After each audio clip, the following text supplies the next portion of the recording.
Welcome everyone to the 22nd Roxbury International Film Festival. I want to take a moment to thank everyone who took the time to attend. If everyone could just kind of go around and introduce themselves and which film you worked on, please. My name is Mark Harris from the city of Chicago, writer director of the film White People Money.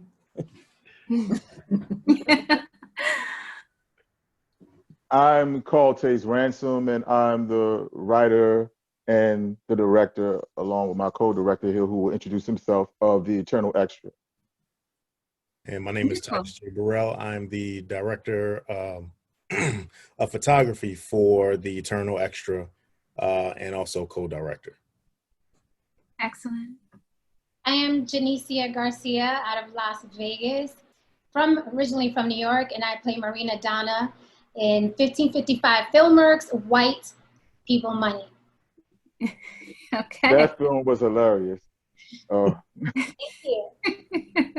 Monique, unmute your mic so you can introduce yourself. Hi guys, I am Monique Banks and I play Valencia in The Eternal Extra. Nice to meet you all. Likewise. My name is Vahan Bedelian. I was the director for WineGame, starring Phillip Walker. Wonderful, wonderful. Well, welcome everyone. I asked the audience, so our audience is zoomed in. If you have any questions, please submit Miss them. Roz still here? I'm sorry? Miss Roz, is she still on here? She's probably watching. Oh, If you have any questions, please submit them via chat or the question and answer section. We'll be monitoring both of those.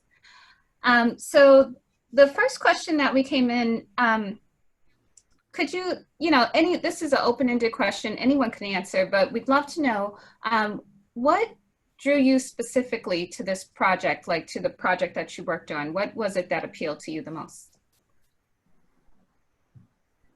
okay. Well, for me, it came out of things that were actually happening, reality. It was a combination of things of seeing different Black actors post different things about being, feeling like they're not good enough because they weren't getting roles in the so-called mainstream and doubting their talents and so forth. And then also some of the things that's mentioned in the film were actually said to me by other Black artists, telling me, because for those of you who don't know me, I'm very outspoken about being pro-Black, which just means I put my people first and I don't apologize for that. So there are other Black artists who told me that I should tone that down if I want to have a chance at success. And I'm like, well, why should I have to stop speaking up for my people to have a chance at success? And one of the people who said this thing to me is a friend of mine who is an actor, and he's been a member of SAG for like 16 years now. So I was about to go perform in a play in California when he had this conversation with me, and he was like, well, I see you about to go to California and perform. It's a different beast out there. I'm not trying to tell you to dumb yourself down, but you should tone down that pro-Black stuff because I don't want you to block your blessing. And as he was saying this to me, I'm like, block my blessing? Well, my first film, Speak It Real, was just in a film festival a month prior to this conversation. And I'm also thinking to myself, you're saying this to me, but you've been an extra for 16 years. And I didn't say this to him, but I was thinking this. You've been an extra for 16 years waiting on them to give you an opportunity. Because that's not what he's wanted to do for the past 16 years. He didn't just want to be an extra, but he's waiting on them to give him the opportunity. So for me, the Eternal Extra was important because what I want for this film is to start a conversation between Black people, for us to realize the power that we have within ourselves and to stop giving our power away, because we truly do have the power within us to do whatever we need and whatever we want, and to stop just relying on somebody else to control our narrative, because we should be controlling our narrative about how we. You had a bunch of great ideas in that film. I really enjoyed them. And it's nice that somebody is considering not always taking the easy way out. Sometimes the hard way is worth it, right? Yes, definitely. Anybody else? Sure. as you know, as an actor, we're always looking for projects. So first and foremost, when I received the script from Mark Harris, I was like, okay, good, it's work, right? We're always looking for work. But after reading the script, I was so inspired. And one of the things that really resonated with me was that I laughed while reading it. And that's very We all did. yeah, so you can imagine if something is funny on text, you know what I mean, and you cast great actors to do it, it's gonna flourish. But I've been in other comedies, but I've always been, you know what I mean, very serious when reading the script, and okay, and I have to be funny here and funny here. But this was the first time ever I read a script and was taken away kind of like just enjoying the story, and I was literally laughing at certain lines and certain things that I had to do. So I knew I had to be a part of the project. Nice. Anyone else? Don't be shy. All right. So can you kind of get into why you chose your stories? Like, what was the most impactful thing that, you know, really you writing or you acting in that film, you said, oh, this is how I can make an impact for not only yourself, but also for the audience? Open-ended, anyone? I agree with Carltaise and his vision for the whole film. I think that most actors come to a fork in the road where they do have to ask themselves the question, you know, am I going to be an extra forever, or why don't I fit that look or fit that part, or how many times am I going to be turned down or rejected? And for a lot of actors, it makes them question themselves. Is it me? You know, they may start to doubt themselves. Is it my talent? When a lot of times it is. Casting directors have that look. You know, you may have a great audition, but you just don't quite fit that profile. And I just recently took a workshop. It was with Taraji Henson. And she said the same thing Carltaise had said. As African Americans, we have to start creating our own. You know, we have to start providing opportunities for ourselves and for other artists in our community. Beautiful, beautiful. Vahan, I'm going to throw this one to you because you've been a little quiet. So, one of the things that really stood out to me about your film was, you know, of course, the beautiful view, but also the box. Was there any hidden meaning behind the box? Yeah, there was actually. That was, I'm in graduate school. So Congratulations. And this was a film I made for graduate school. And the person on the box was actually a character from another film that I had directed. I thought it would be cute if I had like visual motifs that come up in all of my films. But really it's just supposed to be something like with an added history, an added background, just trying to paint that illusion that this is a bigger world than just the action that you're seeing on the screen. All right, wonderful. I'm gonna throw this one to, well, first I have to say, I really love the messaging in an Eternal Extra, my apologies. No problem. I really thought that, you know, the collaborative, like having a collective and even the music in the film was great. What would you say was your like favorite moment in the film? Is this for anybody involved in the Eternal Extra or just me? Anybody who wants to answer. Well, you know, there were several, but you know, when I wrote this, I made a conscious decision to play Dro and not Lante, because Lante, the best friend, is actually me, how I would talk.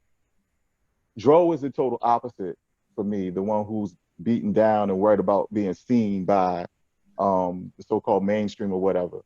And so one of the scenes that I like most is that scene in the car when he's talking to his best friend, and his best friend is, you know, trying to encourage him and tell him that you don't need their approval and stuff like that. And so that's one of my favorite moments in the film for me, that friendship that bond between them, and how they look out for each other.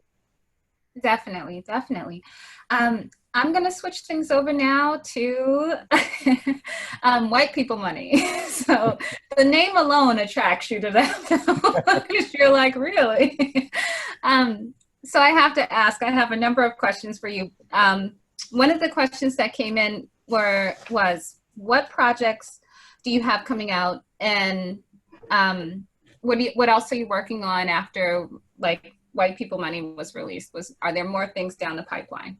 Yeah, we have several things down the pipeline, but the next project that we have that's actually we're finishing up through post-production is a project produced by Mike Regan that I'm an associate producer on. It's called I'm Charlie Walker, starring Mike Coulter. So that's coming out in 2021. So we're looking forward to that release. And then, White People Miners will be out in 2021 as well. But outside of that, we have a couple of more projects that we're working on. One is a Christmas joint with Jen called Christmas Eve, and we have Sarah Sagan, who's actually in White People's Mind as well. And we're going to shoot that. We're looking to shoot that next month, and so we're looking forward to it. Sorry about that. Sorry, pardon the interruption. That is so embarrassing. I really enjoyed watching your film. I love the balance in it because, half of me was like, wait, there's green cornbread and a fried chicken song. But the other half really enjoyed the fact that, he had a brother who owned a business, and, he did the right thing when he got money. He didn't dump his Black girlfriend. So, not that would matter, but what would you say as far as the messaging on the film? What made you go the way that you went? I think you got it. Meaning that what I wanted to show is what would you do, or what would we do when we a lot of times when we become very successful, we sometimes abandon, meaning that we leave it out of our community. And then, there's reasons why we do that. But I wanted to show that this brother actually, this couple actually won $1 billion. And initially, their first thing was, okay, what we're going to do is we're going to leave the community, buy this big mansion. So when they get to this big mansion, people are there, and so they go back to the community, and that's when they decided, what, well, we're going to use this money to just build up our community around us. So that's why I wanted to show it in terms of, we can definitely, build up the communities that we're from, and we don't have to run out, and build up in other people's communities. So that's what we wanted to show. Yeah, I absolutely loved it. I love the part where they had to deal with I don't want to give too much away for the people who haven't seen it. But yeah, the ending was really great. So thank you for that. And I also like the ideas, like the idea of recycling the Black dollar in the community was a very powerful idea. Yeah, thank you. I have one last question, and we have about 8 minutes left. They asked, I know I believe this is for you, Mark. I know he's a big fan of the beautiful country of Belize. Will you be shooting a movie there in the future? Oh yeah, I love Belize, and next year sometimes, and as a matter of fact, I'm going to Belize in December. But next year we're looking to shoot Black Coffee 2 in Belize, and a couple of other movies that we're actually we were going to shoot here in the States that we're going to switch over to shoot in Belize because with the whole COVID thing, and I think there'll be a better fit in Belize. Definitely.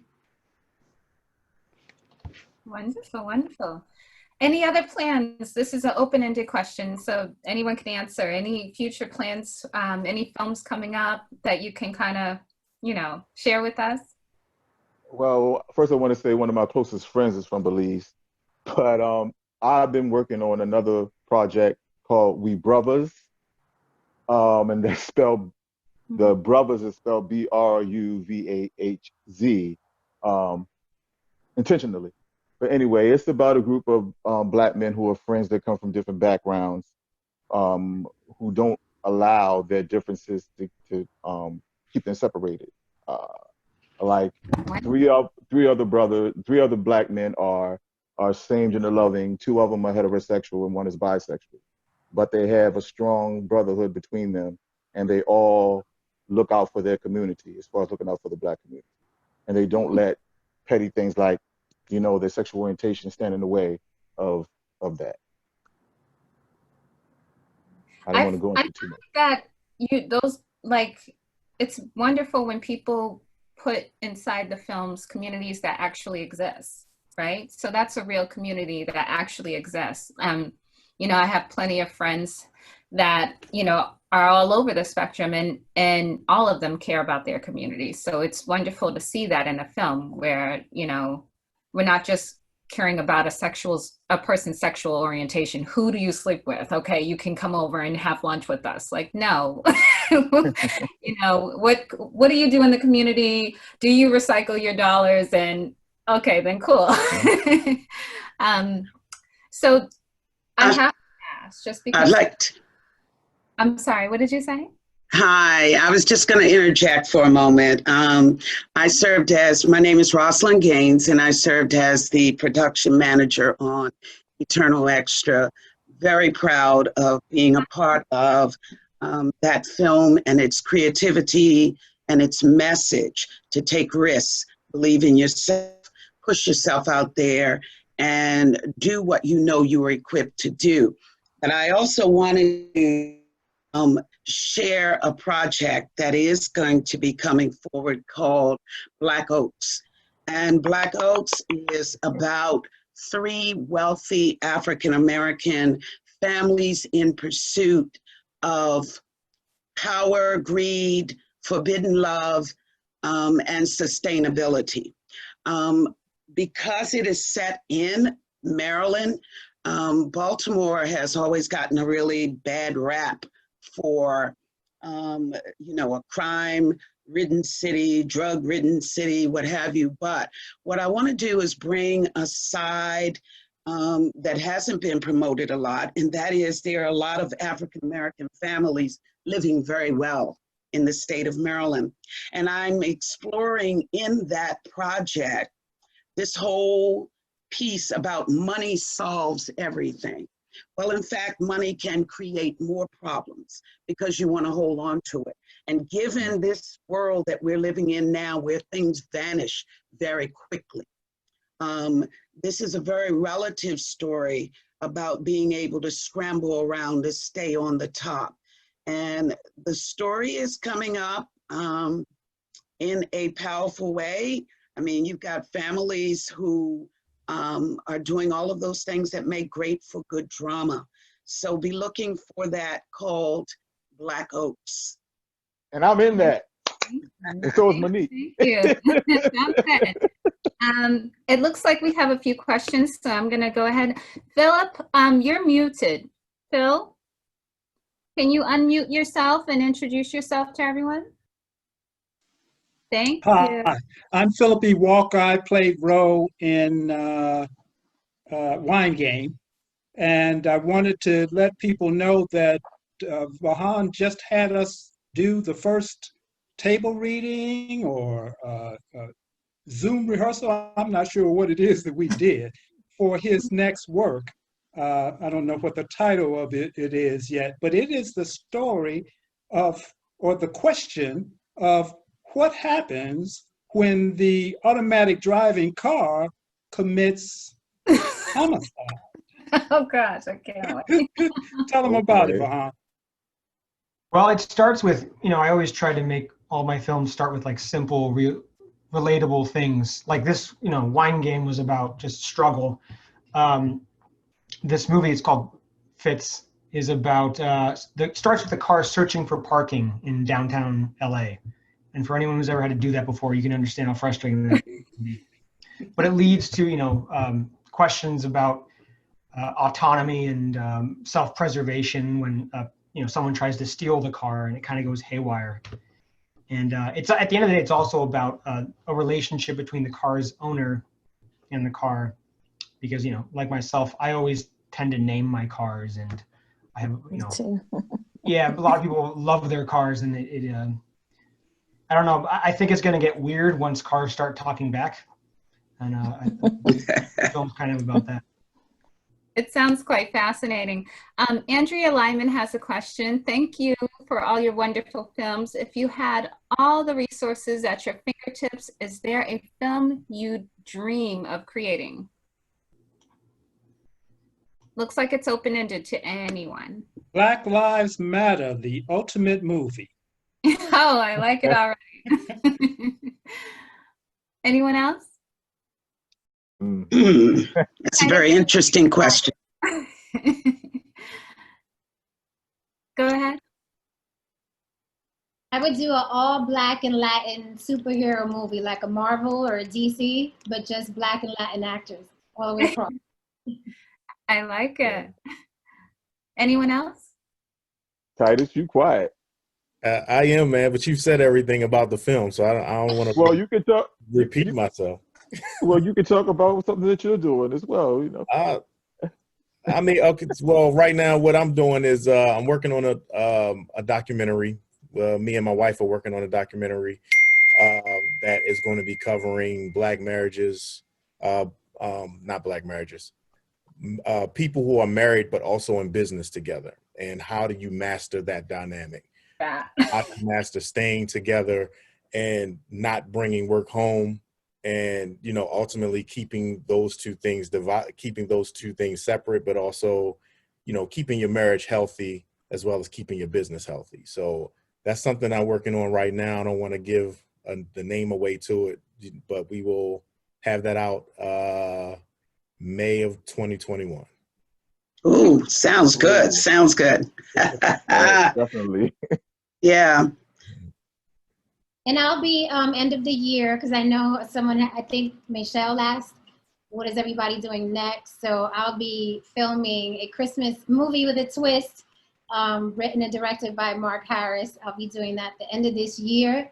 And I'm again excited to be on one of his sets, not only because creatively he's amazing, but also, you know, his cast and crew are always really, really amazing people. And he hires a lot of women for back of the house. You know what I mean? He's had women DPs and women ADs, and it's always a wonderful experience. I'm excited to work with the rest of the cast. I love working with actors who push me as an actor, and he has the knack for casting that way. So we'll be filming in Chicago end of this year. It's a Christmas movie, but with a twist. And I don't want to give anything away, but you got to see what happens. Sounds exciting. Yeah, you know, I'm really excited about Christmas now. Yes. We all are, right? Right. And Titus, that film sounds wonderful as well. I know there's a number of couples that do that here in Boston, so I know it's going to blow up. Crosby has a question. What would you say has been the most unique challenge you've had making your films? And that's open to everyone. I can answer. You know, WineGame is literally a film about someone trying to carry too many things at the same time. It's one of the main plot points of the film. And that happened to me while I was trying to get to set. I was, you know, as I always am, like carrying like 7 different things as I go to my car. I ended up spilling like a tray full of nails, and they fell around my wheel. So I couldn't go anywhere till I cleaned up all the nails from right now. I just felt like I was being my character as I was making it. Wow. Tell them about the accident. With my ankle? Yeah, you weren't carrying, but you were carrying. Yeah, I jumped over a ditch. Didn't even have to. I was just trying to look cool. I ended up hurting my ankle jumping over a ditch. Like, when the wagon falls into the ditch, yeah. He had this great plan as to how he was going to execute that, right? Well, the plan didn't come out the way, the wheel didn't go the way he wanted it to go. So he decided he was going to jump out there and be Superman and just catch the darn cart. Well, you saw what happened to the cart. Yeah. Well, the same thing happened to him. He fell in that same ditch. And I was hopping around on one foot for the rest of the film. And finally, Phillip was like, sit down. I really appreciate that. Everyone really helped me out. I'd just like to add that one of the things is that before COVID-19 kind of jumped up and became almost like the boogeyman, many people working on film projects had very ambiguous kinds of concepts of what they were going to do, how they were going to film it, locations and venues where they were going to be. And I think what happened is a lot of individuals on these projects had to hunker down and reshuffle how they were going to proceed in fulfilling film schedules and maintaining the same kind of ambition that they had before. So there was a reshuffling of approaches, is what I would say has been a challenge, not only for someone working on a small film project, but those who are working on various different projects that would take them into different venue locations. So there's a lot of things to consider now that you didn't have to consider before. And so we're in a brand new era that I think film directors are having to think about. And it crosses all gamuts of casting, venues, how you deal with people's fears about COVID, meeting standards to be able to satisfy folks that they're going to come in, do the best kind of work, and they're going to leave out safe. So the reshuffling is real. And to some film,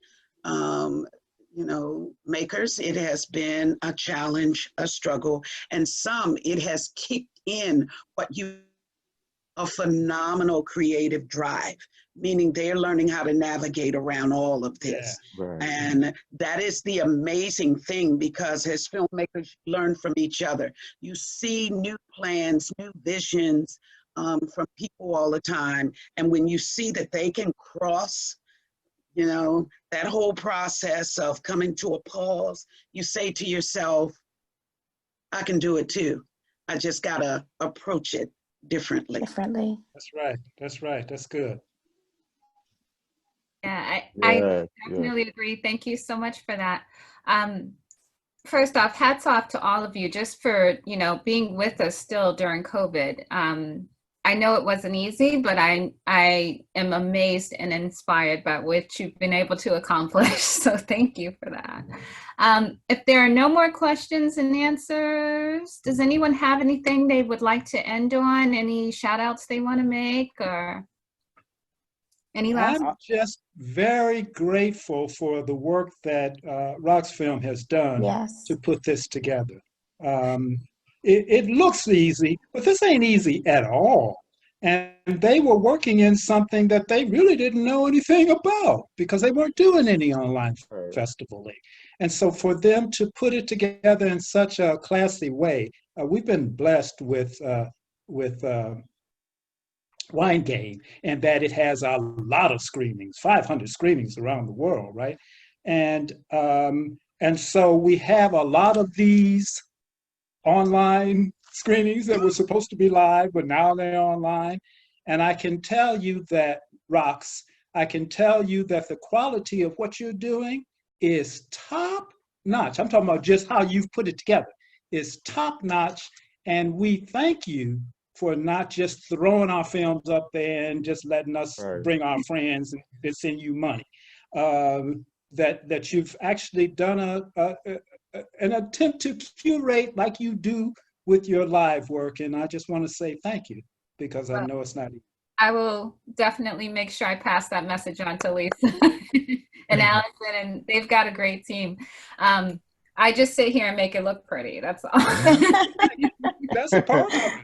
But thank you to you, because, without you guys, we wouldn't be able to do a thing. So please keep making those films. And I want to say thank you to Roxbury as well for everything that you've done and how well you put everything together. And I want to say a shout out to my phenomenal cast and crew. You guys are the best. Love you all. We love you guys too. All right, that's a wrap, I guess. Well, can one of the directors say it? Go ahead, Carltaise. Go ahead, Carltaise. What? Say that's a wrap. I see that's a wrap. That's a wrap. Very good. Look forward to meeting you all in real life. Thank you. It was nice to meet Nice everybody. to meet you Thank you too. guys. All right. Bye, guys. Bye-bye. Bye-bye. Good night. Bye. Good night. Good night.